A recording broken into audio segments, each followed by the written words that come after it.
There is a lot to purchase now when you come back into this game. There is a lot of new stuff to divulge. A lot of weapons have been changed as well since it first came out a year ago. But this new Dust Devils Warbond seems to be one that the developers seem to be catering to us a little bit more now and saying, look, we're going to make this game a bit more nuts, so we're going to give you some weapons that are a bit more nuts. And oh boy, are some of these weapons in this Warbond nuts. The AR-2 Coyote is now arguably one of the best assault weapons, and it's the best assault weapon in the game, I think. I think assault rifle wise, this one is probably the best one you can actually get your hands on when it comes to the bug front, as it's got incendiary rounds. It's medium armor penetration as well. There's only 30, I think it's 30 bullets in the magazine. So you do eat through the ammo a little bit, but you do get 8 magazines. So you don't actually run out as much as you think you do. Yes, this weapon is definitely in the S tier at the moment, but I will say do not praise it as much as your developers are probably going to say, well, that's too much, let's nerf this thing. So yeah, let's not try and praise it too much. It's still S tier. Now, the Coyote is right up there with the likes of the Eruptor, R36 Eruptor, and the explosive crossbow, as these 3 weapons are just absolutely amazing when it comes to the bug front. Now, the other thing that I need to talk about with this new Dust Devils Warbond, bug front wise, is the new spear gun. This, when I saw this in the trailer, I didn't expect much from it, if I'm honest. When I saw it, I thought it was going to be light armor penetration, 5 shots or something, takes down like little warriors and that. I didn't expect it to do anything beyond that. Oh boy, was I wrong. This thing can go through multiple enemies at the same time.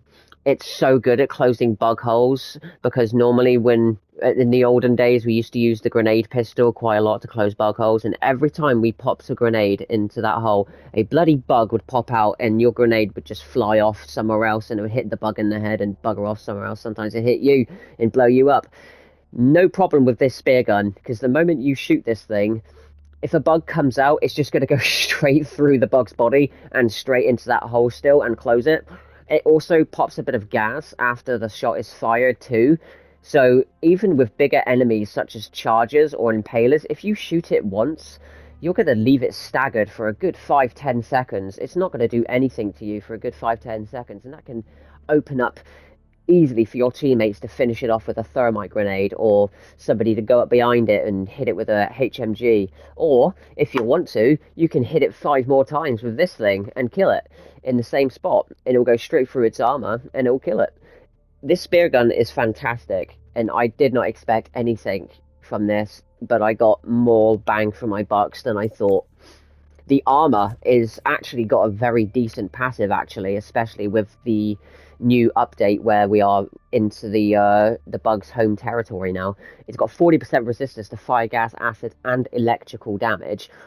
Electrical, you're not going to feel much, but the fire, gas, and acid are fantastic, because you are popping gas grenades all the time. The spear gun's got gas. You're popping fire a lot with the Coyote. You need to set things on fire when it comes to bugs. Fire is your friend when it comes to bugs.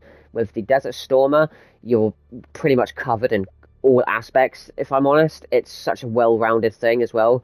You don't notice the throwing range too much by 20%. You definitely notice it, but it's not necessary on this kind of hive. But the way it looks, though, the way this thing looks is surprisingly amazing. I didn't expect these to look that good, but the heavy armor version, the Federation's Blade, looks pretty amazing. The medium armor version is also pretty cool. Gives me some Modern Warfare 2 vibes with this as well. And of course the one you get in the Superstore as well. I love this one. I think it looks nice. A lot of people say the color is a bit stupid, but honestly, I absolutely love this. This gives me Star Killer vibes. I don't know why, but Gives me Force Unleashed 1 when you go to that weird, you know, junk planet, and Starkiller has to wear these weird robes. That's what it gives me. It gives me Starkiller vibes, and with the nice Predator necklace as well. Yeah, I really like the armor. It's fantastic.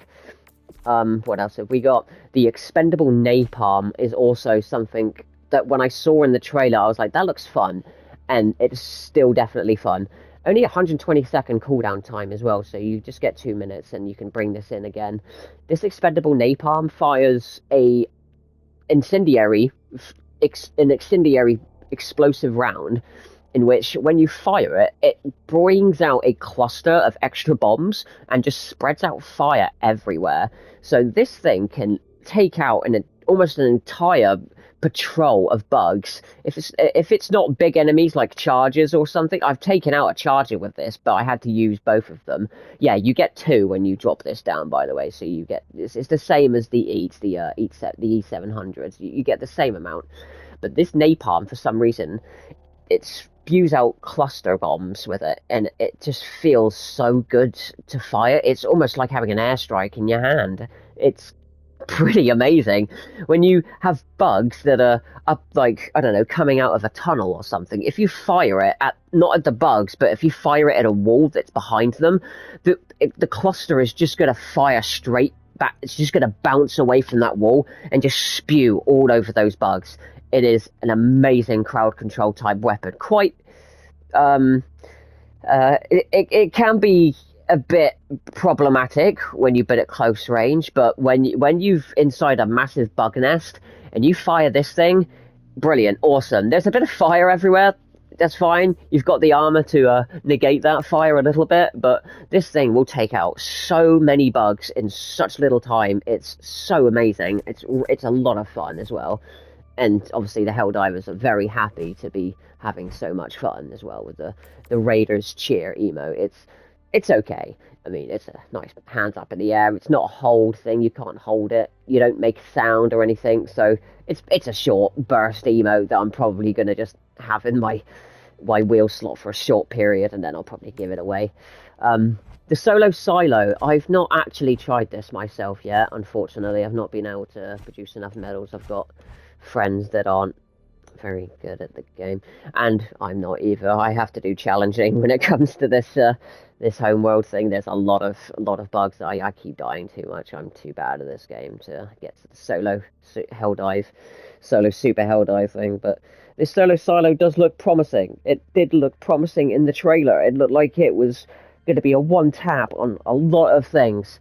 It seems to be almost a 500 kg bomb stratagem for yourself, an expendable 500 kg bomb. The only problem is this cooldown time is quite problematic. It used to be about 200 seconds, which was insane, utterly insane, that you would give us almost 3 minutes to wait to actually cool this down, like once every 3 minutes to use this thing. And knowing that you can just carry a 500 kg, and you get 2 of them when you upgrade your ship. You can fire 2 500 kgs, and your Eagle 1 will return in about a minute and a half or 2 minutes. This thing is the same thing. It's giving me more than... This is 2.5 minutes cooldown time, to cool this down. It doesn't one-hit stratagem jammers, which I really, really wanted it to do, actually, seeing as they stopped us from doing it with the ultimatum. We did like that idea of hitting it with the ultimatum and stuff. I guess they want us to use portable hell bombs more, but I just feel like maybe if this thing did destroy stratagem jammers, it will probably make things a bit too easy. Maybe that might have been the reason why they did it. But there is one thing that I do wonder what they've done with this thing, and it's that apparently when you cool this thing down, when you look in the video right here, actually, if it stops showing me it's explosive, it will pop out this little sidearm thing for you to grab, and it swaps it with your sidearm, and then the missile comes up from the ground. After you've grabbed that sidearm, and that missile silo will stay there where you left it. If it just gets pissed on, if a bug breathes on it, if it so much as just goes near this silo, it just blows up. It's just gone. Like, it's fucked. And then you've got to wait 2.5 minutes for it again. It's just gone. And you can't use it. I just don't understand why this thing can get blown up as easy as a fucking resupply pod. Like, this is a missile silo that's in the ground. Why can't this thing just... honestly, like, when this thing gets exploded by an enemy or something, it needs to be more durable, yes, but I feel like when this thing gets blown up by an enemy, it should just explode right then and there, I think, and it should just be like a collateral thing. I think that'd be really funny. But I don't know. I don't know why this thing is just made of paper when you put this on the ground. It's unfortunately, this is quite underwhelming, and I think they need to change one or two things about this. I think range-wise, demolition-wise, they have done a very good job with this, and aesthetically, it's a brilliant idea. But so far, from the way they've designed this, they've unfortunately designed this in a way where it's just inferior to other things in the game already. If you take a solo silo with you, you're going to get drummed, because honestly, you should just take a 500 kg with you, because you get two of them in less than 2 minutes. This thing is inferior to all of it. It may give you a god complex, you know, when you fire it, must feel really cool when you do it. Especially then it can one-hit factory striders, the biggest enemies in the game. Bile Titans as well. I'm guessing this is what it's for. It's because you can aim it better than a 500, but then you could just take an orbital rail cannon strike, which is a homing shot. It one-hits any enemy in the game. I'm pretty sure it can one-hit a factory strider. It can one-hit a Bile Titan straight away. And that's got a minute and 50 cooldown or something. It's got a much less cooldown than this motherfucker. It's insane. It's absolutely stupid. I don't understand. And I don't even need to waste my breath with these pineapple grenades. I've not bought them again. I've not tried them myself, I know. But I've seen footage. And these things look absolutely pathetic. Unbelievably pathetic. With these new technologies that we're getting, with these spear guns, expendable stuff, with these laser-sighted guns, they give us a grenade that explodes like a hornet's nest, like this is a riot grenade. This is grenades for riots. This is things you throw into a prison cell when there's riots going on, you know? You don't throw these things at automatons and bugs. They don't care about little rubber balls. This thing is shit, and they need to do something with this. Light armor penetration you can keep, that's fine. But I think when it comes to damage, this needs to be increased, because it's giving us a cluster again, and it's just problematic to use when you're in teams. Nobody wants to take this thing. Nobody wants to use these grenades. Any other grenade is better other than the urchins. Quite a lot of the grenades are much better. Like, it's just another one of those grenades we're just going to throw under our bed and never use again. Okay, it's not worth it. Honestly, it really isn't. But yeah, this new Warbond seems to be fan-dabby-dozy-tastic. It has got some of the new best weapons in the game, the best looking armors in the game, some of the most fun stratagems in the game too. The spear gun is going to carry you through the Bugs homeworld, I'm telling you. Please try it, please use it, mix it with the warp pack. It is really fun. Again, just to speak to new Helldivers here, please don't buy the new stuff. There is no such thing as FOMO in this game.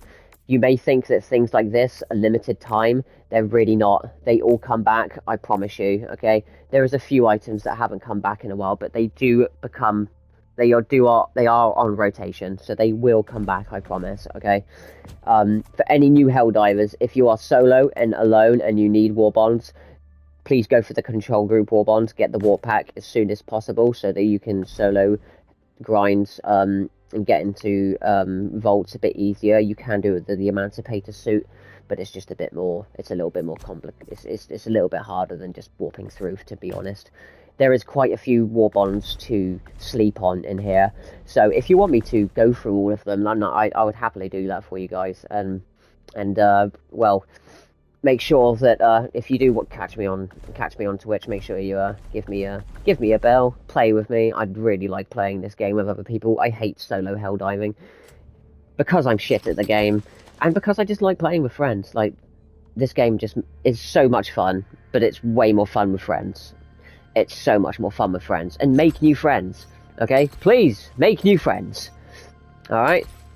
So, that being said, thank you very much for watching, and I will catch you on the next flippity flop if you want me to go through the war ones. Stay safe and peace.